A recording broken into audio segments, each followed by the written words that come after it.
He's rarely spoken about what happened on that day, but he did give his one and only TV news interview to Granada Reports. He met me in Southport, and first I asked him why it had been so difficult to speak about the events of Hillsborough until now. I think the talking was done at that particular moment in time, and if it wasn't 20 years on, and I didn't think it was that important to the people, and I didn't feel as if I have a responsibility, certainly to the local people, to maybe say a few words, then I would probably still kept quiet. What went through your mind straight away when you realised something was wrong? Well, obviously, you just hope there isn't anything that's going to be fatal going to come out of it. And unfortunately for many families, there was something. But the way the people reacted afterwards was superb. I mean, they were helping the police more than hindering them. The way people tried to help each other and probably put other people before themselves and try to lift them up over the fence or up into the stand above. I mean, they did as much as they possibly could to help. The scale of the injuries must have been a real shock. And some of the pictures afterwards, I mean, there was a picture of 3 young girls used to come and get autographs every day, and their faces were straight up against the barriers, and they survived it. They were lucky ones. But the scale of it was horrific. I mean, what about your family? Where were they? well, my wife and daughter, they were fortunate. They were in the director's box. But my son Paul was in the opposite stand from the main stand. I never knew then they had to go through that Weapons Lane then to get to where he was sitting. Well, I realised how fortunate we were, because there's other people who had lost families there. I mean, Trevor Hicks lost his 2 daughters. It's a difficult thing, you know. And what was it like going back home after that?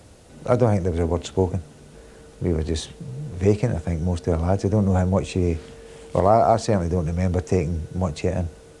Peter Robertson phoned the house and said, look, he said, there's a lot of people up at the ground. They've decided just to open the gates and let people come through.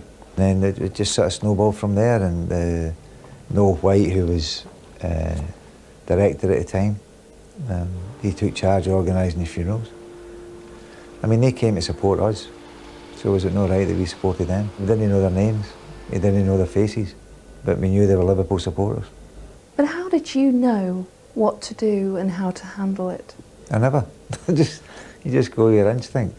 We did no more or no less, I don't think, than anybody else. There was a lot of people did tremendous jobs, and it wasn't just about Marina and myself, it was everyone, and everyone chipped in and did the best they possibly could.